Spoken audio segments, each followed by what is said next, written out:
By the time I walked back onto Westbridge campus, the red bricks looked smaller. Or maybe I'd just gotten taller. The main quad was still the same mess of overgrown oaks, cracked paths, and students pretending they weren't lost on the first week of term. A girl with bubblegum pink hair skateboarded past with a coffee in one hand and her ID in the other. Someone was blasting music from a Bluetooth speaker like campus rules were merely suggestions. It was all painfully familiar and just different enough to feel like a dream. I stopped at the base of the old administration building, the one with the stone lions that had seen too many midterm breakdowns. The banner over the doors read, "Welcome back, Alumni Guest Lecture Series, Briar Cole. My name." Big block letters. University seal. 7 years ago, Briar Cole had been a joke in this place. My phone buzzed in my pocket. For a second, my brain braced for the ancient notification sound from that cursed group chat. Then I remembered that app didn't even exist anymore. I unlocked my screen anyway, thumb hovering. The last time I'd stood here, I'd opened my phone to a notification that changed everything. Screen share, Westbridge memes and tea. My own message at the top. "I know this is lame, but I like you, Renley." Like you. Underneath, Renley's caption, "Ladies, this is how not to confess." Followed by the avalanche of laughing emojis, LMAO, "This is so cringe," and my personal favorite, "Is he serious?" The memory still hit like a punch to the ribs if I let it. "You're not that kid anymore," I told myself. "You're 25, not 18. You have a PhD. You have a book deal. You have a suit that actually fits." What I didn't have, apparently, was the ability to walk into my old university without my palms sweating. "Dr. Cole." I turned. The event coordinator, thin, harried, carrying too many folders, was waving from the doors. "You're just in time," she called.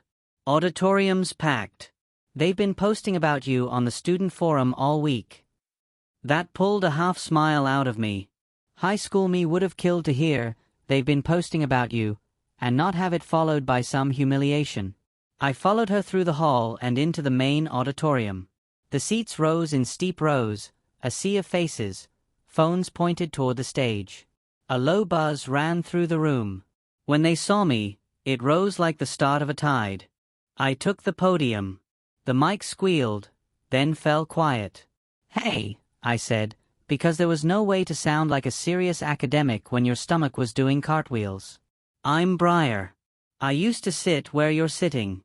Mostly in the back, where I thought nobody could see me. Spoiler alert, they could." A ripple of laughter moved through the crowd. My eyes swept the front row, and then snagged on her. Fourth seat from the left. Black hair in a low ponytail, white t-shirt, denim jacket hanging off one shoulder. Big dark eyes. Watching me with this intense, clear focus. Not the "wow, he's hot" stare or the "I'm bored but here" look. Just present. Something about her face tugged at a thread in my memory. I shoved that aside and got into my talk. I talked about game design, about how I'd gone from hacking together student projects in the dorms to consulting for big studios. I cracked jokes about late nights and broken code.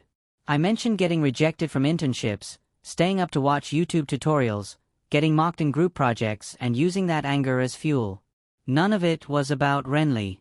But she was still there, a ghost at the edge of every sentence. When I finished, the coordinator opened the floor to questions. Hands shot up. Front row girl's hand was the highest. "Yes. You, with the denim jacket," I said. She stood, a little nervously, and when she smiled, I felt the floor tilt. That smile. I knew that smile, smaller, with braces, half hiding behind someone else's shoulder. "Hi," she said. Huge fan. I'm Elowen. Second year. My question is, how do you forgive a place that hurt you this much and still come back and give something to it?" The auditorium quieted. A couple of heads turned toward her, then me. I swallowed. Who says I forgave it? I tossed back lightly, and they laughed. But I met her eyes and answered the real question. I'm not here for the place. I'm here for the one kid in this room who thinks they're a joke and doesn't realize that's temporary. I thought for a reckless second, maybe that kid was me, once. When the lecture ended, the coordinator stole me for photos and a quick video message for the alumni page. Students formed a loose line for selfies and signatures. By the time it thinned, my cheeks hurt from smiling. When I finally stepped off the stage, she was there. Elowen. Denim jacket draped over her arm now, phone in hand like she'd been turning it over and over. "Dr. Cole," she said. "Briar's fine," I replied. "You had the toughest question of the day." "Sorry." She winced. "I didn't mean to turn your TED Talk into a therapy session." "It was a good question." I hesitated. "Have we met before? You look familiar." Her eyes flicked away for a beat. "Sort of," she said. "You knew my sister." My stomach tightened. "Renley," she added. The name dropped between us like a stone in a quiet pond. The auditorium noise faded to background static. I saw it all again, Renley leaning over her phone, red nails tapping. Her laugh echoing down the hallways. The burning in my ears when my old phone lit up with hundreds of notifications. "You're," I started. "Her little sister." She gave a small, almost guilty smile. "I was in middle school when you guys were here. I used to tag along when Mom forgot to pick me up. You probably never noticed me." "I did," I thought vaguely. A kid hovering near the benches, clutching a sketchbook, looking up at the older students like they were movie characters. "I remember," I said instead. "Shorter hair. Always drawing." Her face lit up for a second at being remembered, then sobered. "I saw what she did," Elowen said quietly. "With the chat." Heat crawled up my neck. "You don't have to." "No. I do." Her fingers tightened around her phone. "She thought it was funny." "I didn't." "You looked destroyed, Briar." "You left school 2 weeks later." I exhaled slowly. So she'd noticed that, too. "Life happened," I deflected. "Life didn't post your private message to 300 people," she shot back gently. My mouth twitched. Little sister, but clearly not little in attitude. "I just wanted to say," she went on, "I'm sorry. For her. For not saying anything then. I was a kid, and she was Renley. I thought that's how things just were." I looked at her properly. The way she stood a little too straight, like bracing for impact. The way her eyes refused to drop, even though I could see the guilt behind them. "It wasn't your job to fix her," I said. "Maybe not," she shrugged. "But I still wanted you to know I didn't think you were a joke." A muscle I hadn't realized was locked eased in my chest. "Thanks," I said, and meant it. She nodded, then blurted, "Can I ask you something not related to my problematic family?" "Please," I said. "I charge extra for family therapy." She laughed. "Would you be open to coffee? I'm actually doing my minor project on narrative design and player choice. Your paper on dynamic empathy in storytelling. I've practically memorized it." I blinked. Of all the universes where the story of Briar and Renley continued, this was one I'd never imagined. Me being asked out, academically at least, by her little sister who'd read my work. I should have said no. Boundaries. Professionalism. The mess of history sitting between us like another person at the table. But she was looking at me like that front row focus turned into hope. "One coffee," I said. "In the campus cafe. Public place. You bring your questions. I'll bring my barely functional social skills." "Deal," she grinned. The campus cafe hadn't changed. Same industrial lights, same too loud music, same burnt espresso smell covered by sugary syrups. I picked a table in the corner, put my laptop down, and told myself I was only here because she clearly cared about the work. That was all. Elowen arrived 5 minutes later, slightly out of breath like she'd jogged. "Sorry," she said. "My professor cornered me about some group project. I told him I had a meeting with a famous author, and he called me dramatic." "You told him the truth," I said. "You just added adjectives." She laughed, then sat, pulling out a notebook and a pen. Okay, I promise I actually did come to talk about story structure, she said, but can I be annoying first? I survived high school, I said. Annoying is my native language. What happened after? She asked. You just vanished. Everyone said you transferred because you were too embarrassed to show your face. I stirred my coffee slowly. They weren't wrong, I admitted. At first, I couldn't walk across campus without feeling like everyone knew. Like everywhere I went, there was a screenshot of that chat hovering over my head. It wasn't even that bad a confession, she muttered. Tell that to the 300 people who reposted it. I took a sip. But once I was out, it was like someone cut a string. I realized I was giving this place way too much power. So I switched schools. New city, new number, new everything. I threw myself into work. Projects. Late nights. I promised myself 2 things. I'd never beg anyone to like me again, and I'd never write something that could be screenshotted that I couldn't stand behind in public. She chewed on that, pen tapping. And Renley? She asked carefully. Did she ever reach out? No. It should have hurt. It had for a while, in that raw, stupid first love way. Now it was just a dull, old bruise. I unfollowed her, I said. Blocked her. Not as some dramatic statement. Just for peace. Elowen nodded slowly. Then she flipped the page in her notebook. Okay, she said, energy shifting. Teach me how you turned all that into a career instead of a Netflix binge spiral. I chuckled. All right. Rule 1. If your life sucks, take notes. Misery is great raw material. We talked for an hour. She was sharp. Asked the kind of questions that made me double back on my own answers. How do you write a character that people still root for after they make a terrible mistake? She asked. Let them own it, I said. Don't let them hide behind excuses. Show them doing better, not just saying sorry. She scribbled, then glanced up. Is that what you did? Coming back here? I thought about it. Something like that, I said. I told myself I was coming back to give a lecture. But if I'm honest, part of me wanted to stand behind that podium and prove to the ghosts that I didn't die when they laughed. Her gaze softened. You didn't just not die, she said. You leveled up. Heat crawled up my neck for the second time that day, but this time it wasn't from shame. Flattery will get you an A-, I said. You'll have to buy the book for the full grade. She snorted. Already pre-ordered. Somewhere between talk of branching narratives and character-driven endings, the air between us changed. I noticed the tiny freckle near her left eye, the way her hair curled at the ends, the little scar on her knuckle where she chewed the skin when she was thinking.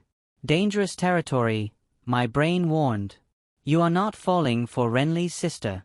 Can I ask you something personal? Elowen said suddenly. I sighed. Hasn't everything been personal? More personal, she amended. Do you hate her? I knew exactly who her was.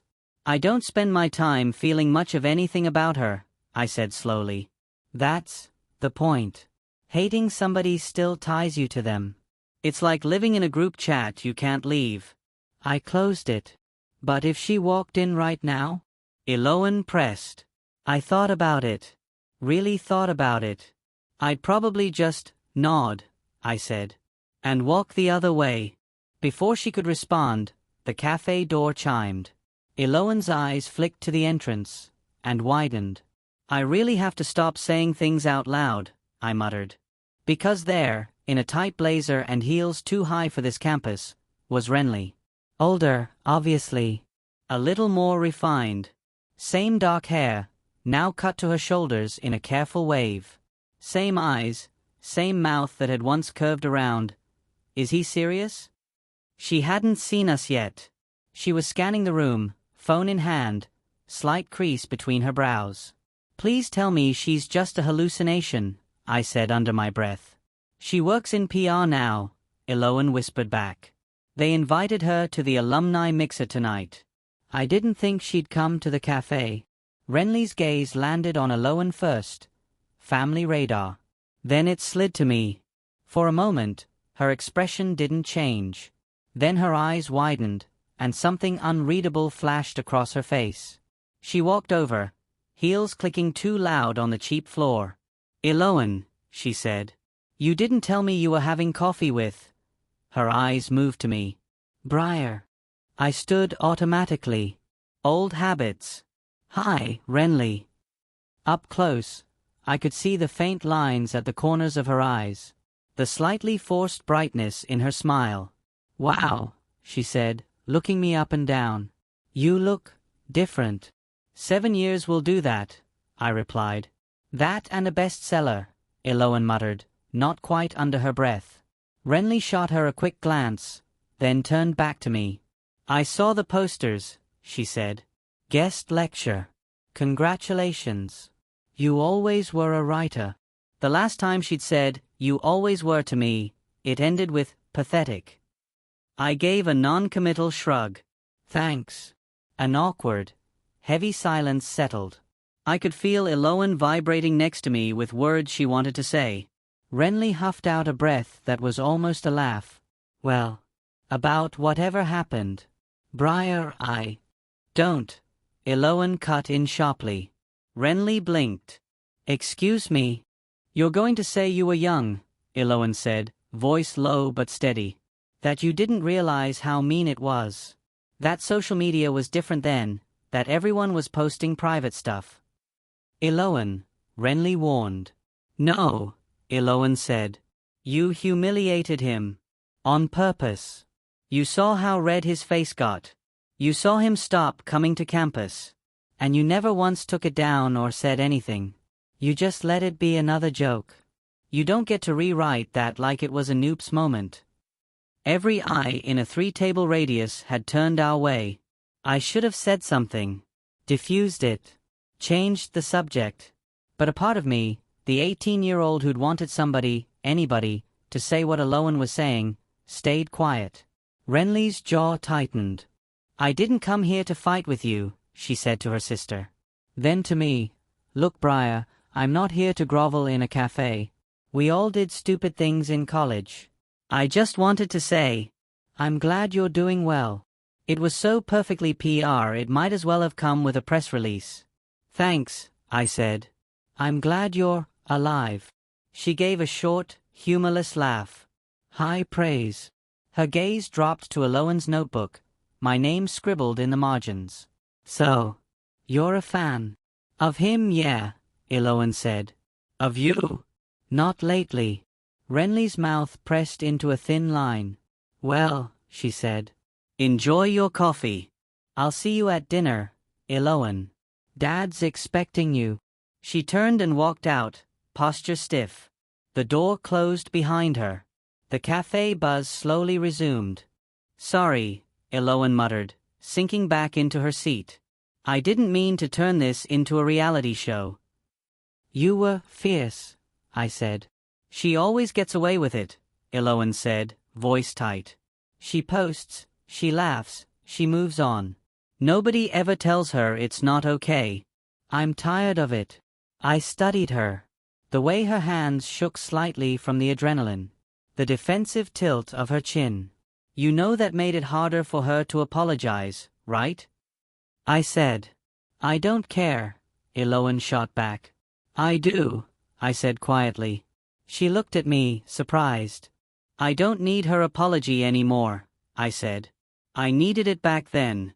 Now, it's like someone offering to pay you back in Monopoly money years after the game's over." That pulled a small laugh from her despite herself. "I stood up for you because you deserved it," she said. "I know," I replied. "And I appreciate it. But don't let my old wound be the battlefield for your sister issues." She opened her mouth, then shut it.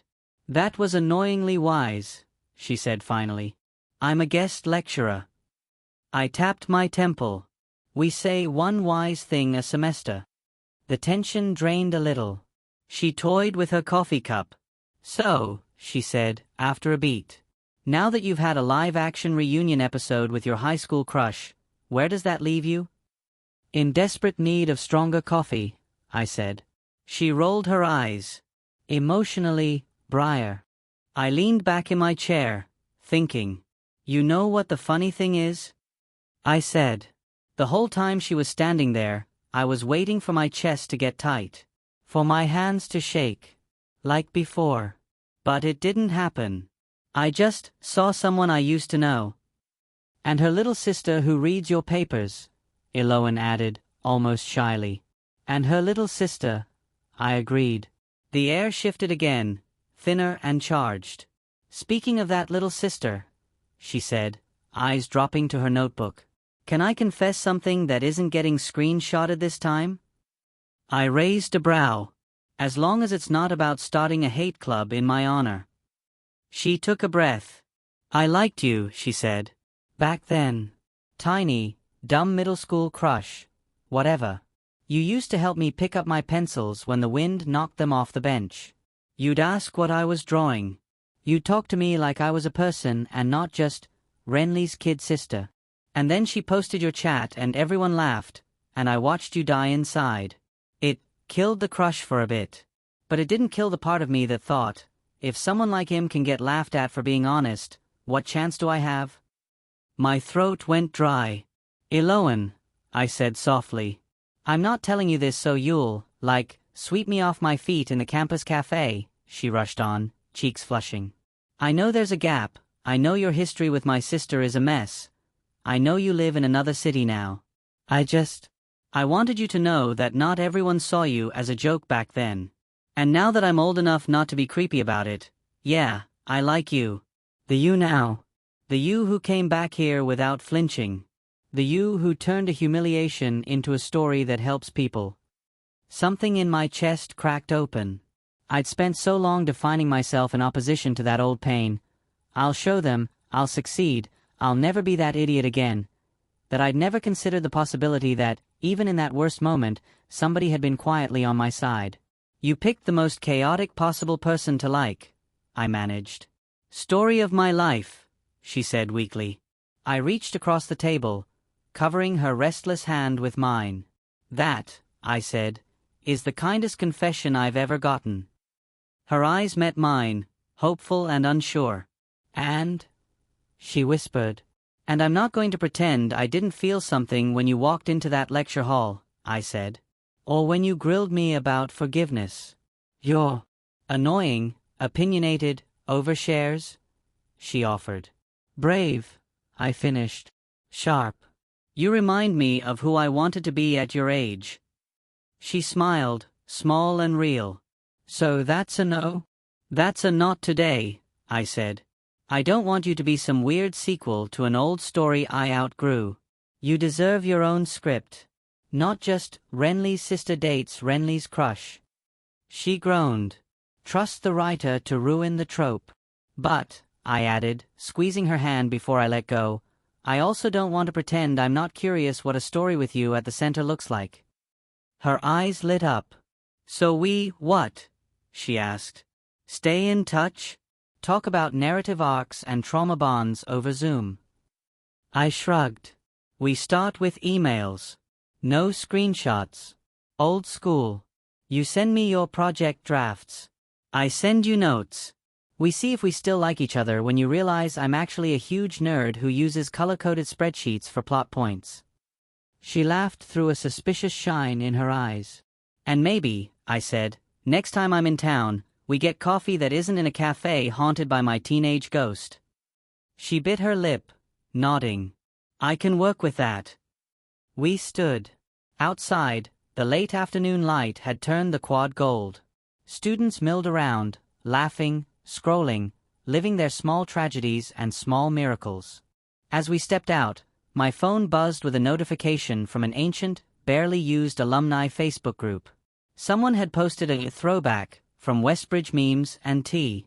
A screenshot of my old chat to Renley. On top of it, someone had written, Crazy how we used to roast this.